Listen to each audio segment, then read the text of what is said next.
सावन के महीने में रक्षाबंधन का पर्व मनाया जाता है। यह पूर्णिमा को होता है। इस दिन बहनें अपने भाई के हाथ पर राखी बांधकर उससे रक्षा का वचन लेती हैं। भाई अपने बहन को रक्षा का वचन देता है और ये कहता है कि जब भी तुम्हारे ऊपर कोई संकट आएगा, परेशानी आएगी, मैं तुम्हारी रक्षा करूँगा। तो इस तरीके से रक्षाबंधन का ये पर्व बड़ी धूमधाम से मनाया जाता है। हमारे धार्मिक शास्त्रों में ये बात बताई गई है कि जैसा इसका नाम है रक्षाबंधन, तो इसका जो उद्देश्य है, इसका जो संदेश है, बहुत व्यापक है। यह केवल भाई बहन के प्रेम का ही त्यौहार नहीं है, बल्कि हम सब जिम्मेदार व्यक्तियों के जिम्मेदारियों का निर्वाह करने का त्यौहार है, जो हमको संदेश देता है कि हम अपनी जिम्मेदारियों का निर्वाह करें।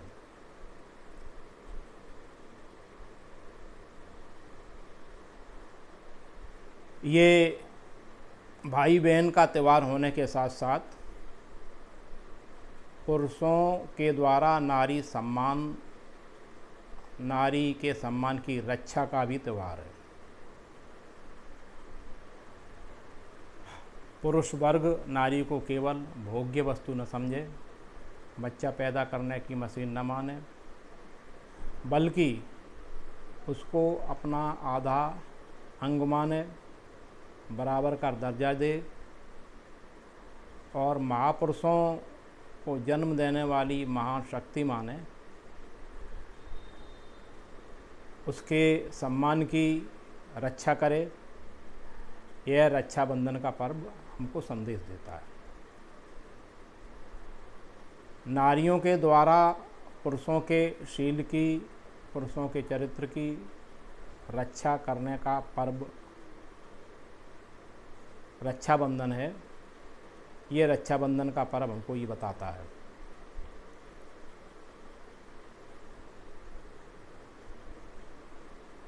कामुक तुलसीदास को गोस्वामी तुलसीदास, जिन्होंने रामचरितमानस जैसे महान ग्रंथ की रचना की, उस कामुक तुलसीदास को गोस्वामी तुलसीदास बनाने वाली उनकी पत्नी रत्नावली थी। विद्योत्तमा ने अपने पति कालिदास, जो कि बहुत ही अशिक्षित गंवार किस्म के थे, मूर्ख कहा जाता था उनको, तो विद्योत्तमा ने उन मूर्ख कालिदास को महाकवि कालिदास बनाया। मूर्ख कालिदास महाकवि कालिदास बने, इसके पीछे विद्योत्तमा की शक्ति थी। आपने नाम सुना होगा श्रद्धानंद का, जिन्होंने गुरुकुल कांगड़ी विश्वविद्यालय की स्थापना की है। उनका बचपन का नाम मुंशीराम था। गलत संगति में पड़ गए थे, शराब पीते थे, पत्नी उससे दुखी रहती थी, लेकिन कभी भी पत्नी ने उनको बुरा भला नहीं कहा, बल्कि सेवा के द्वारा उनको बदला।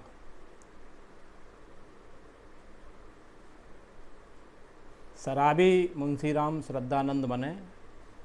गुरुकुल कांगड़ी हरिद्वार में उन्होंने विश्वविद्यालय की स्थापना की। तो इस तरीके से नारी के द्वारा पुरुषों के शील, संयम की रक्षा करने का पर्व है रक्षाबंधन। वर्तमान समय में विद्यालयों में विद्या की कमी होती जा रही है। प्राचीन काल में जब विद्यार्थी गुरुकुल में पढ़ने के लिए जाते थे तो उनको विद्या दी जाती थी, नैतिक विकास किया जाता था। लेकिन वर्तमान समय में तकनीकी शिक्षा और विज्ञान की शिक्षा के प्रति लोगों का रुझान अधिक हो गया है। विद्यालयों का भी रुझान उसी तरफ हुआ है। इसके कारण जो विद्या ज्ञान विद्यार्थियों को मिलना चाहिए था वो नहीं मिल पा रहा है, उसकी कमी होती जा रही है।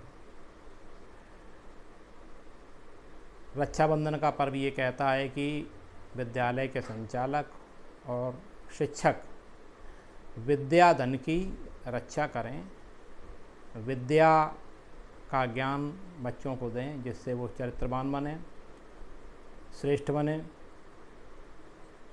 समाज और राष्ट्र की प्रगति में सहायक बने। आपने देखा होगा रक्षाबंधन के पर्व से पहले, रक्षाबंधन के पर्व पर बेटियां देश की सीमा पर जाती हैं और देश की सीमा पर ड्यूटी कर रहे सैनिकों को राखी बांधती हैं और राखी बांध करके सैनिकों से कहती हैं कि हम सब आपके कारण सुरक्षित हैं। आपकी देश की सीमा पर रक्षा करने की जो जिम्मेदारी है, आप उस जिम्मेदारी का पूरी तरीके से निर्वाह करना। इसके लिए मैं वचन लेने के लिए आई हूँ और आपको राखी बांधती हूँ। सैनिक बहन बेटियों को वचन देते हैं कि आपके द्वारा जो राखी बांधी गई है हम उसका पूरा सम्मान करेंगे और देश की रक्षा करेंगे, अपने जिम्मेदारियों के प्रति लापरवाह नहीं होंगे, पूरी ईमानदारी के साथ अपनी जिम्मेदारी का निर्वाह करके सीमा की रक्षा करेंगे। हमारे देश में जनता की सुरक्षा के लिए पुलिस व अन्य बल तैनात किए गए हैं। उनकी भी जिम्मेदारी बनती है कि देश की जनता की रक्षा के लिए पूरी तरीके से अपनी जिम्मेदारी का निर्वाह करें। तो पुलिस व अन्य बलों के द्वारा जनता की रक्षा करना भी उनका कर्तव्य है। रक्षाबंधन का पर्व हमको ये संदेश देता है। पुरोहितों के बारे में कहा गया है, वयम राष्ट्रे जाग्रयाम पुरोहिता, हम पुरोहित राष्ट्र को जीवंत और जागृत बनाए रखेंगे। पुरोहितों का जो काम है राष्ट्र को जीवंत और जागृत बनाए रखने का, वो पुरोहित राष्ट्र को जीवंत और जागृत बनाए रखने का कार्य करें, अपनी संस्कृति की रक्षा करें। रक्षाबंधन का पर्व यही संदेश देता है। देश प्रदेश की सरकारें, उनके शासक जनता की रक्षा करें, उनके सर्वहितों की रक्षा करें। जनता के सामने जो समस्याएं आती हैं उन समस्याओं का समाधान करें। जनता को कोई कष्ट न हो, कोई दुख न हो, यह जिम्मेदारी शासकों की है। शासकों को चाहिए कि वो जनता की रक्षा करें। साहित्यकार और कलाकारों का जो उद्देश्य होता है समाज को दिशा देने का है, संस्कृति की रक्षा करने का है। साहित्यकार और कलाकार अपने जिम्मेदारियों का निर्वाह करें, अपनी संस्कृति और सभ्यता की रक्षा करें। हम सब नागरिक जो समाज में रहते हैं, राष्ट्र में रहते हैं, राष्ट्र के प्रति और समाज के प्रति हमारी जो जिम्मेदारी है, उस जिम्मेदारी का निर्वाह करने के लिए हम भी तैयार रहें। सरकार अपनी जिम्मेदारी का निर्वाह करती है, अच्छी बात है, लेकिन हर एक कार्य समाज का सरकार नहीं कर सकती। तो हमको अपनी जिम्मेदारी का निर्वाह करना चाहिए।